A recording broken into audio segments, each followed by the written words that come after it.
guys, welcome back to my channel. So today we will see joint stock company. This topic is of chapter number 2, that is forms of business organization of class 11 business studies. इससे पहले हम लोगों ने अलग अलग video में sole proprietorship, partnership, Hindu society and cooperative society already हम लोग देख लिया. ठीक, that is Hindu undivided family and cooperative society. ये चारों हमने देख लिया. ये जो बेटा जॉइंट स्टॉक कंपनी है, ये इस चैप्टर का सबसे बड़ा टॉपिक है क्योंकि इसके अंदर बहुत सारी चीज़ें हैं. ठीक है, जिससे क्वेश्चंस पूछता है. क्योंकि मैंने आपको 11th का मैंने कोर्स स्टार्ट करा है और 11th में बहुत सारे एग्ज़ाम्स होते हैं, जैसे हाफ ईयरली हो जाता है, फिर आपके बीच में सरप्राइज टेस्ट होते हैं, फिर प्री बोर्ड 2 प्री बोर्ड होता है. तो टीचर्स के पास बहुत सारे क्वेश्चंस बनाने के लिए होते हैं, इसलिए वो क्लास 11th में अच्छे अच्छे टॉपिक्स को चुनते हैं ताकि जो अच्छे बच्चे हैं जो स्टूडियो से वहीं सिर्फ 12th में जा सके. इसीलिए हम लोगों को क्लास 11th को बहुत डीपली पढ़ना होगा. तो चलो हम लोग स्टार्ट करते हैं बेटा जॉइंट स्टॉक कंपनी. इससे पहले जो मेरा चैप्टर 1 है, चैप्टर 2 का जो भी टॉपिक्स है सोल प्रोप्राइटरशिप वगैरह, जो नहीं देखा है जाके देखो, वो देखोगे तो इसमें बहुत आपको हेल्प मिलेगा. चलो स्टार्ट करते हैं. सबसे पहले let's see meaning of joint stock company. देखो नाम है जॉइंट स्टॉक कंपनी, बट आपने सुना होगा कंपनी, राइट. इतनी बड़ी बड़ी कंपनीज के नाम सुने होंगे आपने, चाहे वो कोई कार की कंपनी हो. ठीक है, आप लोग कार बाइक्स तो चढ़ते हो, राइट, चलाते भी हो, तो वो भी कंपनी है. ठीक है, तो वो सब क्या है, बड़ी बड़ी कंपनी है जिससे बहुत सारे पैसे लगते हैं. ठीक है, तो उसी के बारे में आज हम लोग पढ़ेंगे. कैसे कंपनी होता है, कितने मेंबर्स चाहिए होते हैं कंपनी में, ये कंपनी कैसे आया, ये सारी चीज़ें हम लोग इसमें देखेंगे. So a joint stock company is one of the most important form of business organisation.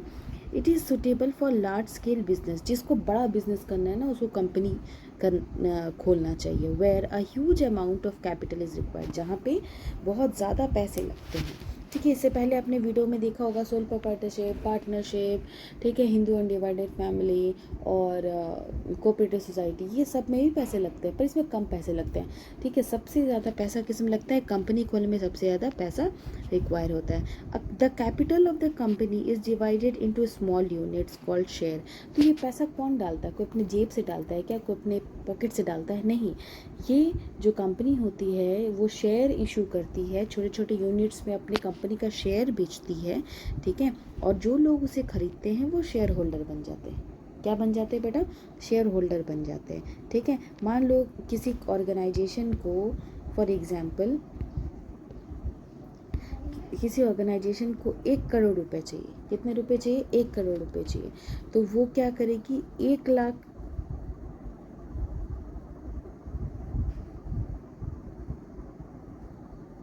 10 lakh 10 रुपये में बेचना, 10 लाख शेयर 10 रुपये में बेच देगी. ठीक है, मार्केट में इशू कर देगी. अब ये जो 10 लाख तो एक लोग तो लेगा नहीं, कोई एक आदमी तो लेगा नहीं, राइट. तो जितने आदमी ये लोग लेंगे वो सारे क्या बन जाएंगे, वो सारे शेयर होल्डर बन जाएंगे. ठीक है, तो इसी तरह पैसा लोगों से ले लेके वो अपनी कंपनी में क्या इकट्ठा कर लेगी, 1 करोड़ रुपये इकट्ठा कर लेगी. ठीक है, तो जब छोटे छोटे अमाउंट, छोटे छोटे स्मॉल यूनिट्स को जब वो लोगों से मांगती है पैसा, तो उसको बोलते हैं शेयर, और जो लोग उसे खरीदते हैं उसे बोलते हैं शेयर होल्डर. ठीक है, फॉर एग्जांपल टाटा मोटर्स हो गया, रिलायंस हो गया, ठीक है, सन फार्मा हो गया. ठीक है, उसके बाद आप बहुत ज़्यादा अभी चर्चा में है अंबानीज़ का, फिर रिलायंस हो गया. ठीक है, ये तो मैंने आपको बता दिया. ठीक है, साथ ही साथ आप देखोगे तो जब आप शेयर मार्केट खोलोगे या जब न्यूज़ अभी तो आजकल के बच्चे बहुत स्मार्ट हो गए, न्यूज़ खोलोगे तो आप देखोगे कि इस कंपनी का शेयर गिर गया, उस कंपनी का शेयर गिर गया. तो वो सब क्या है बेटा, वो कंपनी है. ठीक है, चाहे वो रिलायंस हो, चाहे वो आपका वोडाफोन हो, BSNL हो. ठीक है, सारा कंपनीज़ है, बड़े बड़े कंपनीज़ है जो लोगों से पैसा इकट्ठा करती है. समझ आया. ठीक है, कभी आप अगर इंटरेस्ट लेते हो ये सारी चीज़ों में तो आप देखना, कभी कोई शेयर का साइट खोल के देखना, टॉप कंपनी सर्च करके देखना, आपको बहुत सारी कंपनीज मिलेगी. तो वो सब में जो पैसा लगता है वो कौन लगाता है, पीपल लगाते हैं, लोग लगाते हैं, राइट. वो लोग लगाते हैं पैसा, और वो पैसा क्या होता है, कंपनी में लग के वो जो आदमी जिन्होंने पैसा लगाया उसको बोलते हैं शेयर होल्डर्स. ठीक है, चलो, और वही पैसा ले लेके एक कंपनी खोलता है. ठीक है, आगे देखते हैं क्या लिखा हुआ है. So meaning of joint stock company क्या होता है? Joint stock company is a organisation where the capital is collected by issuing shares, जो मैंने आपको बता दिया, टू द पब्लिक। ठीक है, शेयर्स इशू किया जाता है पब्लिक को और पैसा वहाँ से लिया जाता है। It is separate legal entity. Separate legal entity का मतलब क्या होता है? यहाँ पे बिजनेस अलग होता है। ऑलरेडी मैंने आपको बताया था, अकाउंटेंसी के क्लास में भी बताया है, बीएसटी में भी बताया है कि यहाँ पे जो ओनर है वो अलग होता है और बिज़नेस अलग होता है। बिज़नेस अपने नाम पे लोन ले सकता है, यहाँ पे ओनर और बिजनेस दोनों अलग अलग होता है। ठीक है, तो it has a separate legal entity. Separate legal entity मतलब अपना अलग अलग पहचान है from its owners and continue to exist even if shareholders changes. अगर मान लो शेयर होल्डर चेंज भी हो गए, चले गए, डेथ कर गए, तो भी कंपनी का कोई फ़ायदा नहीं होता। पीपल में कम, पीपल में गो, बट ये जो कंपनी है ये चलते रहता है। ठीक है, अब तुम सोचोगे कि मैम ये कंपनी कब आया, किसके अंदर आता है, कौन से एक्ट के अंदर आता है? हमेशा याद रखना, कंपनी आता है कंपनीज एक्ट 2013 के अंदर। किसके अंदर आता है? 2013 के अंदर कंपनीज एक्ट आता है। ठीक है, अब कंपनी के लिए ये सोचोगे ना कि मैम कितने लोग चाहिए मैक्सिमम, जैसे आपने पार्टनरशिप में बताया था कि 50 लोग चाहिए होता है। ठीक है, मैक्सिमम और मिनिमम 2। तो इस तरह इसमें भी होता है क्या? देखो, ऑब्वियसली कंपनी दो तरह की होती है, एक सरकारी कंपनी और एक होती है private company. That is first one is private company, second one is public company. ठीक है, अभी एक और तरह की बताऊंगी थोड़ी देर बाद में। ठीक है, तो जब भी अगर प्राइवेट जॉइंट स्टॉक कंपनी अगर आपको खोलना है तो कम से कम 2 मेंबर और ज़्यादा से ज़्यादा 200 मेंबर। याद रखना, प्राइवेट में 2 और 200। ठीक है, मिनिमम 2, मैक्सिमम 200 इन प्राइवेट। और जब पब्लिक कंपनी खुलेगी तो पब्लिक कंपनी में 7 मेंबर मिनिमम होना चाहिए, तभी कंपनी खोल सकती है। और मैक्सिमम कितने भी लोग हो सकते, कोई उसका लिमिट नहीं है। याद रखना, प्राइवेट में 2 एंड 200। ठीक है, 2 एंड 200। और पब्लिक में 7 मेंबर्स और मैक्सिमम का कोई लिमिट नहीं है, कोई भी आ सकता है। ठीक है, एक और कंपनी है बेटा जो नई नहीं है, दैट इज़ 1% कंपनी। 1% कंपनी आप सोचोगे मैम एक आदमी चला रहा है। ठीक है, जब 1% कंपनी हम लोग अलग से पढ़ेंगे ना, ठीक है, उसमें मैं आपको बताएंगे। 1% कंपनी में बेटा मिनिमम एक आदमी, मैक्सिमम एक आदमी। ठीक है, वो मैं आपको बाद में आराम से बताऊंगी, क्योंकि सब चीज़ें एक वीडियो में बताऊंगी तो आपके दिमाग में सारी चीज़ें बहुत मिक्स हो जाएंगी। ठीक है, तो याद रखना, there are 3 type of companies. The first one is private company where the minimum members in private company will be what, will be 2 and maximum will be 200 in private. याद रखना, 200 किसमें, प्राइवेट में। And in public company the minimum member will be 7 और maximum there is no limit. ठीक है, तीसरा है बेटा 1% कंपनी। ठीक है, बड़ा सिंपल है।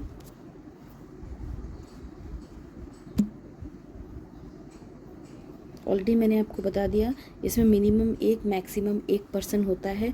ठीक है, इसका डिटेल जब मैं वीडियो बनाऊंगी तब मैं बताऊंगी, अभी सारा चीज़ नहीं बताऊंगी। ठीक है, चलो ये हो गया, समझ में आ गया। अब देखते हैं आगे। देखो, मैं ये आपका जो मिनिमम मैक्सिमम वाला इसलिए बताया ना, क्योंकि ये आप एक फीचर में भी लिख सकते हो। अगर मान लो कोई फीचर का पॉइंट आप भूल गए, ठीक है, तो आप सिंपली लिख सकते हो इन private company the minimum member will be 2 and maximum 200। ये लिख सकते हो आराम से। अब ये बोलोगे कि मैम ये 3 पॉइंट हम लोग बना के लिख देते हो, ये 3 पॉइंट बनाओगे तो टीचर मार्क्स नहीं देगा, टीचर बेवकूफ़ थोड़ी है। ठीक है, तो एक पॉइंट में आप लिख सकते हो नंबर ऑफ़ मेंबर्स करके, ये 3 उसमें डाल सकते हो। ठीक है, तो ये क्या होता है ना कि ये ना आप अपना एक दिमाग लगा सकते हो, कहीं आप पॉइंट लैक कर रहे हो तो ये पॉइंट लिख सकते हो। ठीक है, चलो आगे देखिए। आगे देखिए डेफिनेशन। देखो, डेफिनेशन हमेशा याद रखना। चलो, मैंने पार्टनरशिप पढ़ाया था, सोल पार्टनरशिप पढ़ाया था, हर जगह मैंने आपको डेफिनेशन बताया है। क्लास 12 में भी जब क्लास लेती हूँ, ठीक है, तब भी हर चीज़ का मैं डेफिनेशन देती हूँ। क्यों? क्योंकि डेफिनेशन लिखने से आपको मार्क्स अच्छा आएगा। ठीक है, तो फर्स्ट बेटा देखते हैं जॉइंट स्टॉक कंपनी का सबसे ईजी वाला, आपके बुक में दिया हुआ है, थोड़ा टफ वाला दिया हुआ है। ठीक है, ये बड़ा ईजी है, सिंपल है। तो what is the definition of joint stock company? So definition of joint stock company under companies act 2013। याद रखना, कंपनीज एक्ट 2013 के अंदर याद रखना, अकॉर्डिंग टू सेक्शन 22 और sub section 20 of the companies act 2013, company means a company incorporated under this act. ऐसा company जो कि इनकॉर्पोरेटेड बना है इसी एक्ट के अंदर या फिर कोई और प्रीवियस लॉ के अंदर, ठीक है, उसको बोलते हैं कंपनी। अब इसको, अब इससे तो कुछ तुमको समझ आ नहीं रहा होगा। ठीक है, ठीक है, तो सिंपल सा चीज़ है बेटा कि कंपनी क्या है, company mean a company incorporated, ऐसा कोई कंपनी जिस एक्ट के अंदर स्टार्ट हुआ या फिर प्रीवियस कोई एक्ट के अंदर स्टार्ट हुआ। याद रखना कि हम लोग जो अभी चल रहे हैं बेटा वो 2013 एक्ट के अंदर चल रहे हैं, इससे पहले 1956 एक्ट भी था, वो हमें नहीं पढ़ना है, ठीक है। ये याद रखना, प्रीवियस लॉ में 1956 एक्ट था, ठीक है, उसी को रिवाइज करके 2013 में फिर से लाया है, ठीक है। तो चलो ये सिंपल है। अब इसके अंदर हम लोग देख लेते हैं। A joint stock company is a company registered under a companies act 2013 where the capital is divided into shares and owned by share holders. It has a separate legal entity from its members. Simple आपको ये लिखना है और ये लिखना है, ठीक है। नहीं तो आपके बुक में अकॉर्डिंग टू दिस पर्सन ऐसे करके बहुत बड़ा एक डेफिनेशन दिया हुआ है, ठीक है। ज़रूरी नहीं कि आप बुक को फॉलो करो, जहाँ आपको सिंपल लगे आप उस चीज़ को फॉलो करो। Simple you have to write that definition according to section 2 subsection 20 of the companies act 2013. Company means a company incorporated under this act or any other previous law. In simple words, we can say that a joint stock company is a company registered under the Companies Act 2013 where the capital is divided into shares and owned by shareholders, ठीक है। याद रखना, जो पैसा लगाता है बेटा वही मालिक होता है, ठीक है, आपको पता है। तो ये भी याद रखना कि कंपनी में मेन मालिक कौन है, शेयर होल्डर्स मालिक है, ठीक है। अभी आगे पॉइंट्स बताऊंगे तब आपको और बताऊंगी, ठीक है। So it has a legal identity from its members, ठीक है। मेंबर्स से इसका अलग आइडेंटिटी होता है, ये अलग काम करता है, ठीक है। समझ आ गया आपको डेफिनेशन। अब आगे चलते देखते हैं क्या है। सो लेट्स सी फीचर, बड़ा सिंपल फीचर्स है, कुछ नहीं है इसमें, ठीक है। जो आपने पीछे जस्ट अभी पढ़ा उसी को मैंने एक एक लाइन में आपको लिखा है ताकि आप एग्जाम में एक्सप्लेन कर पाओ। तो फर्स्ट है separate legal entity. Separate legal entity already मैंने बोला कि इसका सेपरेट लीगल एंटिटी है क्योंकि ये अपने ओनर से अलग है, ठीक है। बिजनेस अपने नाम पे कोई भी सामान खरीद सकता है, ठीक है, इतना इसके पास राइट है, ठीक है। बिजनेस का पेपर से, ठीक है, ये कुछ भी अपना जो भी ऑर्गेनाइजेशन से रिलेटेड सामान है वो खरीद सकता है। इसमें ओनर का नाम कहीं बीच में नहीं आएगा। अगर रिलायंस कंपनी अगर कुछ सामान खरीदना चाहती है कंपनी के लिए तो रिलायंस कंपनी के नाम से खरीदेगी, वो उसके जो ओरिजिनल मालिक है उसके नाम से नहीं खरीदेगी। क्यों? क्योंकि उसका सेपरेट लीगल एंटिटी है, ठीक है। आर्टिफिशियल पर्सन, आर्टिफिशियल पर्सन का मतलब क्या होता है बेटा कि ना, ये देखो दो तरह से बिजनेस चलता है, एक लीगल एक इलीगल। इलीगल मतलब क्या होता है, जो छुप छुप के बिजनेस चलता है, राइट। तो ये छुप छुप के बिजनेस वाला नहीं है। जो बिजनेस में सरकार ने स्टैम्प मार दिया, ठीक है, उसको बोलता है आर्टिफिशियल पर्सन। ये माना जाता है कि बिजनेस एक तरह का आर्टिफिशियल पर्सन है। वाई? क्योंकि बिजनेस को कोई देख नहीं सकता है लेकिन उसको कुछ लोग चला रहे हैं, right. That person will be artificial person. So the company is created by law, ठीक है, and can be entered into contracts, own property and take own legal action. Company के नाम से, कंपनी जो है कंपनी के नाम से किसी पे एक्शन भी ले सकती है, इतना उसका राइट है, इसलिए ये एक आर्टिफिशियल पर्सन है, ठीक है। तीसरा देखते हैं लिमिटेड लाइबिलिटी। देखो जैसे आपने पीछे पढ़ा सोल प्रोप्राइटरशिप पार्टनरशिप वगैरह सबका अनलिमिटेड लाइबिलिटी था, इसका लिमिटेड है। क्यों लिमिटेड है? जितना लोग, मान लो मैंने इस कंपनी में 10 रुपये लगाया तो मुझे 10 रुपये तक का ही लॉस झेलना पड़ेगा। ये नहीं कि 10 रुपये लगाया 10 करोड़ का लॉस झेल रही हूँ, ऐसा कुछ नहीं होगा। So it has a limited liability, ये एक तरह का मेरिट भी याद रखना, ठीक है। So the liability of the share holders is limited to the amount unpaid on their shares, ठीक है। For a perpetual succession, perpetual succession का मतलब सिंपल है कि बिजनेस चलते रहेगा, जो कंपनी जो है बेटा वो चलते रहेगा। कैसे? अगर शेयर होल्डर मर भी जाए, शेयर होल्डर चला जाए, छोड़ के चला जाए, दूसरे लोग आ जाएंगे लेकिन बिजनेस बंद नहीं होगा, ठीक है। पांचवा है लार्ज कैपिटल। जब थोड़े लोग मिलके बहुत सारा पैसा एक कंपनी में डालते हैं, ठीक है, किसके थ्रू? शेयर और डिवेंचर के थ्रू। अभी आप सोचो कि शेयर और डिवेंचर क्या है, इसके थ्रू पैसा रेज किया जाता है, ऑर्गेनाइजेशन रेज करती है। अभी आपको नहीं पढ़ना, 12th में बहुत अच्छे से पढ़ना है, ठीक है। So the company can collect huge fund, बहुत पैसा लेती है, बहुत पैसा कलेक्ट कर लेती है, लोग लगाते हैं। अभी देखते हो ना, आपके पापा आपके भैया शेयर पे पैसा लगाते हैं तो किसी कंपनी पैसा लगाते हैं, कंपनी पैसा का तो पैसा कहाँ जाती है? कंपनी के पास जाती है। वो कंपनी उस पैसे से अपने बिजनेस को ग्रो करती है, ठीक है। तो बहुत ज़्यादा कैपिटल हो जाता है किसके पास? कंपनी के पास। आगे देखें, आगे है ट्रांसफरेबिलिटी ऑफ शेयर्स, ठीक है। बड़ा सिंपल है, एक आदमी से दूसरे आदमी अगर हम शेयर खरीदें, ठीक है, लेकिन हाँ वो शेयर पब्लिक कंपनी का होना चाहिए, प्राइवेट कंपनी का नहीं, ठीक है। पब्लिक कंपनी का शेयर होना चाहिए जो पब्लिक के लिए काम करे। आप बोलोगे पब्लिक कंपनी सरकारी कंपनी? नो, पब्लिक कंपनी जो पब्लिक के लिए काम करती है, ठीक है, जिसका मेन एम है पब्लिक को देखना, ठीक है। तो वैसा कोई कंपनी, ठीक है, उसका शेयर्स हम लोग इजीली एक पर्सन से दूसरे पर्सन ट्रांसफ़र कर सकते हैं। ये सब आपको मैं डिटेल में बताऊंगी, ठीक है। अभी इसका बहुत सारा वीडियो बनेगा, ठीक है। 7 है separation of ownership and management. बड़ा सिंपल है, मैंने आपको बोला था जो पैसा लगाता है वो ओनर होता है, शेयर होल्डर पैसा लगाता है, शेयर होल्डर ओनर रहता है। लेकिन बेटा ऑल ओवर कंट्री में अलग अलग लोग पैसा लगाते हैं, तो क्या सब लोग एक साथ उठ के आके ऑर्गेनाइजेशन में बोलेंगे अरे भाई हम मालिक हैं? नहीं, ऑर्गेनाइजेशन के अंदर कुछ लोग बैठे हैं, ठीक है, वो होते हैं डायरेक्टर्स ऑफ कंपनी, और वहीं जो है हैंडल करते हैं मैनेजमेंट को। हाँ, पैसा जो लगाता है भाई वो ओनर रहता है, ठीक है। लेकिन यहाँ पे ओनर आके बोलता नहीं है कि अरे भाई हम देखेंगे, नहीं। यहाँ पे सिंपल है, यहाँ पे ओनर अलग होता है और जो मैनेजमेंट चला रहा है वो अलग होता है। ओनर्स होते हैं शेयर होल्डर्स, बट मैनेजमेंट में कौन चलाता है? मैनेजमेंट को डायरेक्टर्स चलाते हैं। समझ आया? चलो अब देखते हैं हम लोग इसका कुछ मेरिट्स। मेरिट्स बड़ा सिंपल है, देखो लार्ज फाइनेंशियल रिसोर्सेज रहता है, क्यों? अलग अलग जगह से पैसा आता है। So it can collect a large amount of capital from expansion. दूसरा लिमिटेड लायबिलिटी, ऑलरेडी मैंने आपको बोला। तीसरा है कंटिन्यूटी ऑफ बिजनेस की, ये मैंने पीछे आपको पढ़ाया था।